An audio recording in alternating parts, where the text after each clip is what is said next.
नमस्कार, मैं अजय साहू और आप देखना शुरू कर चुके हैं शोरगुल टाइम्स। कहानी सीक्रेट अमीरजादे के इस एपिसोड में आहान ने बिना सोचे विप्लव की तरफ चलना शुरू किया। जैसे जैसे वो एक कदम आगे लेता, विप्लव एक कदम पीछे लेता। दोनों सेम रिदम में चल रहे थे। करीब 1 मिनट बाद विप्लव सफेद बुगाटी से टकरा गया। अब उसके पास भागने की कोई जगह नहीं थी। आहान के आगे कदम के साथ वो पीछे कदम नहीं ले पा रहा था। विप्लव फंस चुका था।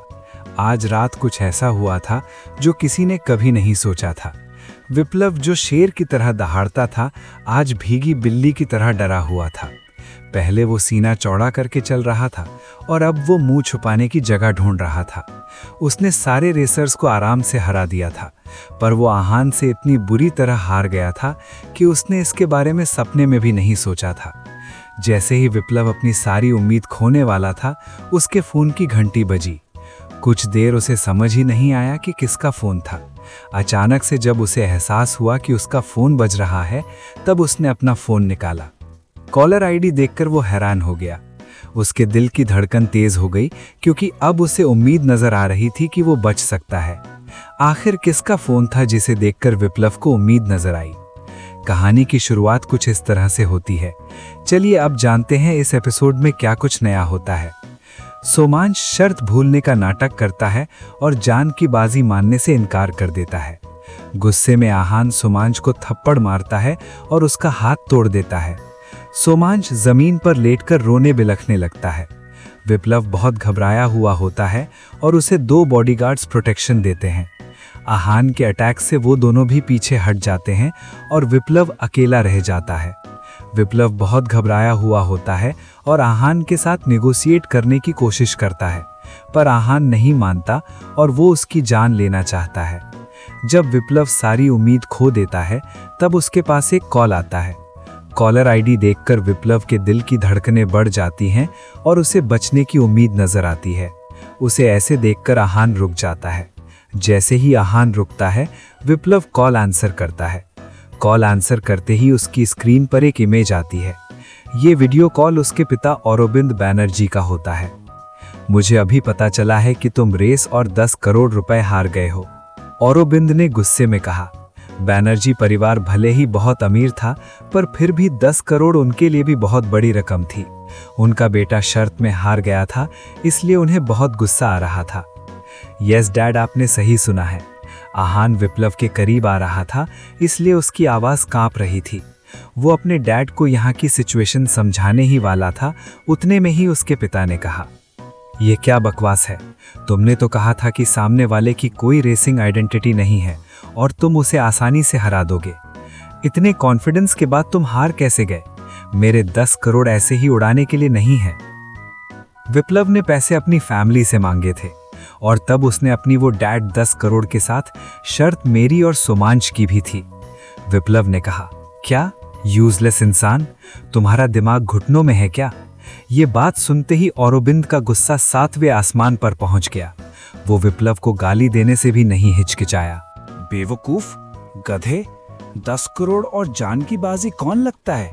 मरो अब तुम, औरोबिंद ने कहा। डैड प्लीज ऐसा मत बोलिए, आप मेरी आखिरी उम्मीद हो। मैं भी ऐसा करना नहीं चाहता था, पर ओवर कॉन्फिडेंस में मुझसे ये गलती हो गई। विप्लव सिसकने लगा। उस लड़के आहान से मेरी बात करवाओ, अपने बेटे के आंसू देखकर औरोबिंद ने कहा। भले ही वो इस वक्त बहुत गुस्सा था, पर उसके लिए अपने बेटे का साथ देना बहुत जरूरी था। विप्लव एक अच्छा कार रेसर तो था ही, इसके साथ ही उसकी स्किल्स की वजह से उसके परिवार को बहुत फायदा भी होता था। अगर वो ये फायदा चाहते थे तो विप्लव का सेफली घर आना जरूरी था। विप्लव ने तुरंत फोन का कैमरा आहान की तरफ कर दिया। औरोबिंद ने गहरी सांस ली और अपने आप को शांत किया। तो आप हैं मिस्टर आहान रायजादा? यंग मैन, मेरा नाम औरोबिंद बैनर्जी है और मैं विप्लव का फादर हूँ, औरोबिंद ने बहुत कामली कहा। उनके चेहरे पर एरोगेंस की जगह स्माइल थी। आहान ने कुछ कहा नहीं, बस उसे देखता रहा। कुछ देर के पॉज के बाद औरोबिंद ने कहा, ऐसा है, मैं सारी सिचुएशन समझ गया हूँ। सारी गलती मेरे बेटे की है। मिस्टर आहान, बात यह है कि मेरा बेटा नादान है। मुझे उम्मीद है कि आप उसे माफ कर देंगे। आपका दिल इतना बड़ा तो होगा ही। औरोबिंद की टोन बहुत सिंपल और जेंटल थी। अगर माफ़ी मांगने से ही सब कुछ हो जाता है, फिर अगली बार अगर आप कोई शर्त जीत जाएं और सामने वाला आपसे माफ़ी मांग ले तो आप उसे माफ़ कर देना, ठीक है मिस्टर बनर्जी? ऐसा हो सकता है ना? आहान ने सार्कास्टिकली कहा। वो औरोबिन ने कुछ नहीं कहा। आहान जो कह रहा था वो गलत नहीं था। कोई भी शर्त के बदले माफ़ी से नहीं मान सकता था। मिस्टर आहान, तो फिर आप क्या चाहते हैं? औरोबिन ने पूछा। कुछ नहीं, मैं बस इतना चाहता हूं कि आपका बेटा अपनी शर्त पूरी करे, आहान ने कहा। मिस्टर आहान, वो कहावत है ना कि रात गई बात गई, इस बात को जाने दीजिए। विप्लव का बाप होने के नाते मैं आपसे माफ़ी मांगता हूं और आपको 10 करोड़ भी दूंगा। फिर भी आप मेरे बेटे की जान चाहते हैं? औरोबिन ने पूछा। उसे नहीं लगा था कि आहान इस बात को लेकर इतना जिद करेगा। मैं आपकी बातों में नहीं आने वाला। जब से आपके बेटे ने वो सारी बातें कही हैं, तब से मैंने उसे मारने का मन बना लिया है, आहान ने कहा। बातें? ऐसा भी क्या कह दिया है मेरे बेटे ने? औरोबिन ने पूछा। ज्यादा कुछ नहीं, उसने मुझे गाली दी और बोला कि मैं उसके साथ फाइट करने के लायक हूँ। इसके अलावा उसने ये भी बोला कि अगर ये मनाली नहीं होता तो वो मुझे जान से मार देता, आहान ने कहा। वॉट? Idiot, stupid! औरोबिन जोर जोर से गालियां देने लगा। इस बार वो जिसे गाली दे रहा था वो उसका अपना बेटा था। अपने पिता के गुस्से से विप्लव का पूरा शरीर कांप रहा था। अगर वो कार का सहारा लेकर खड़ा नहीं होता तो वो अब तक जमीन पर गिर चुका होता। मिस्टर आहान, प्लीज आप गुस्सा मत कीजिए। अगर आपकी जगह मैं होता तो शायद ऐसे ही रिएक्ट करता। मैं भी इतनी बेइज्जती के बाद किसी को जाने नहीं देता।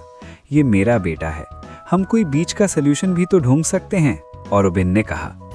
अपने गुस्से को शांत करके वो लगातार आहान को मनाने की कोशिश कर रहा था। अब आप अगर इतने सिंसियर हैं तो फिर मैं भी अनरीजनेबल नहीं हो सकता। हम बीच का रास्ता निकाल सकते हैं, आहान ने कुछ सोचते हुए कहा। जो भी आप बोलेंगे हमें मंजूर है, औरोबिन ने कहा। पहले सुन तो लीजिए मैं क्या चाहता हूँ, शायद आपके ही कोई लोग मानने से इनकार कर दें, आहान ने कहा और डेविल स्माइल दी। आज किसी की तो जान जाएगी। वो आपका बेटा होगा या उसका चमचा सोमांश, ये मैं नहीं जानता। आपस में डिसाइड कर लो कि कौन मरेगा और कैसे मरेगा। तरीका कोई भी हो सकता है, मैं बस रिजल्ट्स चाहता हूँ, आहान ने कहा। इतना ही नहीं, आपके रेसर्स ने मनाली के रेसर्स की बहुत बेइज्जती की है, इसलिए अब उन्हें अपने घुटनों पर बैठकर तब तक माफ़ी मांगनी होगी जब तक मनाली के रेसर्स उन्हें माफ़ नहीं कर देते। आहान ने अपनी बात कंटिन्यू की। ये बात सुनकर गैंगटॉक के ड्राइवर्स को बहुत बुरा लगा। उन्हें लग रहा था कि ये बहुत इंसल्टिंग है। भले ही उनका स्टेटस विप्लव जैसा नहीं था, पर फिर भी कुछ तो स्टेटस उनका भी था। विप्लव, जो पास में खड़ा सब कुछ सुन रहा था, उसके चेहरे पर थोड़ी शांति थी। आहान की बात सुनकर उसे लगा कि वो बच सकता है। सोमांश, जो इस वक्त जमीन पर लेटा हुआ था, तुरंत खड़ा हो गया। वो जानता था कि अगर विप्लव और उसमें से किसी को बचाने के लिए चुनना होगा तो वो विप्लव ही होगा। अब तक जो मौत की तलवार विप्लव पर लटक रही थी, अब सोमांश के ऊपर आ गई थी और सोमांश के पास तो बचने की कोई उम्मीद भी नहीं थी। नहीं नहीं, ऐसा नहीं हो सकता, सोमांश ने कहा, पर उसकी बात पर किसी ने ध्यान नहीं दिया। दूसरी तरफ मयूर, दीक्षांत और मनाली के बाकी रेसर्स बहुत खुश थे। उन्हें अपनी बेइज्जती का बदला लेने का मौका मिल रहा था। इतनी देर से वो बस सिर झुकाकर खड़े थे, पर अब फाइनली गैंगटॉक के रेसर्स उनके सामने सिर झुकाने वाले थे। ये कुछ ज्यादा नहीं हो गया मिस्टर आहान, औरोबिन ने कहा। मुझे जो कहना था मैंने कह दिया। दोनों में से किसी एक को चुनो। आपके पास बस 10 सेकंड का टाइम है। मैं अपना पूरा वक्त आप लोगों के साथ बर्बाद नहीं कर सकता हूँ, आहान ने कहा। हम आगे भी तो डिस्कस कर सकते हैं, औरोबिन ने कहा। 10। आहान ने औरोबिंद की बात का जवाब नहीं दिया और काउंटडाउन शुरू कर दिया। 9, 8।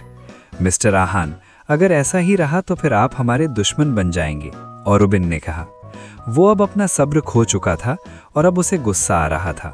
7, 6। आहान को फिर भी उसकी बात से कोई फर्क नहीं पड़ा और उसने काउंटिंग शुरू रखी। मैं आपको वार्निंग दे रहा हूँ, माना आपका बैकग्राउंड स्ट्रांग होगा, पर आपसे स्ट्रांग बैकग्राउंड वाले लोग हैं इस दुनिया में। मैं किसी को भी पैसे देकर आपको मरवा सकता हूँ और किसी को कानों कान खबर तक नहीं होगी। औरोबिंद बार बार आहान को धमकी दे रहा था। 3, 2, 1। आहान को औरोबिंद की धमकियों से कोई फर्क नहीं पड़ रहा था। वो हमेशा की तरह शांत था। ये देखकर विप्लव और सोमांश दोनों हैरान थे। उन्होंने कभी नहीं सोचा था कि वो आहान जैसे निडर लड़के से कभी मिलेंगे। विप्लव और सोमांश हमेशा से पैसों में घिरे रहे और उन्हें कभी किसी चीज़ की कमी नहीं हुई थी, इसलिए वो हमेशा एरोगेंटली घूमते थे और किसी को ज़्यादा भाव नहीं देते थे। पर आहान को देखकर उन्हें आज समझ आया था कि असल में एरोगेंट होना किसे कहते हैं। वाह, ये तो बहुत मज़ेदार है। फर्स्ट प्राइज जीतने से भी थ्रिलिंग, मयूर ने कहा और हंसने लगा। इससे पहले आहान बोलता औरबिन ने कहा, रुक जाओ रुक जाओ। औरबिन समझ चुका था कि अब आहान का मन कोई नहीं बदल सकता है। अगर आप मेरे बेटे को जाने दोगे तो फिर वैसा ही होगा जैसा आप चाहते हो, औरबिन ने कहा। उसे एक को चुनना था तो वो अपने बेटे को ही चुनने वाला था। अब आपने फैसला कर लिया है तो अच्छी बात है, पर याद रखना कि ये आपका दूसरा मौका था। अब अगर आपने कोई नाटक किया तो फिर आपको तीसरा मौका नहीं मिलेगा, बल्कि मैं सीधा एक्शन लूंगा। उसके बाद जो होगा उसके लिए मुझे ब्लेम मत करना, आहान ने कहा। हाँ, ठीक है, जैसा आप बोलो, औरबिन ने कहा। डैड, आप इसकी बात ऐसे कैसे मान सकते हो? अगर हमने इसकी बात मान ली तो फिर रेसिंग वर्ल्ड में हमारी क्या इज्जत रह जाएगी? ऐसे तो ये हमसे कुछ भी करवा सकता है, विप्लव ने कहा। तुम चुप रहो, ये जो इतनी बड़ी प्रॉब्लम तुमने क्रिएट की है वो काफ़ी नहीं है जो आहान के अगेंस्ट जाने की बात कर रहे हो, औरबिन ने गुस्से में कहा। औरबिन जानता था कि इस बात से उसकी बदनामी होगी, पर उसके पास इस वक्त कोई और ऑप्शन नहीं था, क्योंकि आहान इस वक्त दोनों को डेथ स्टेयर दे रहा था। क्या आहान इस बात को जाने देगा या इस शर्त के चक्कर में जाएगी एक जान? आगे जानने के लिए बने रहिए हमारे YouTube चैनल शोरगुल टाइम्स के साथ। बस इसी के साथ ही ये एपिसोड समाप्त होता है। इस एपिसोड को आगे बढ़ाते हुए कल फिर मुलाकात होगी। आज के लिए बस इतना ही। अब हमें कल तक के लिए इजाज़त दीजिए। नमस्कार, धन्यवाद।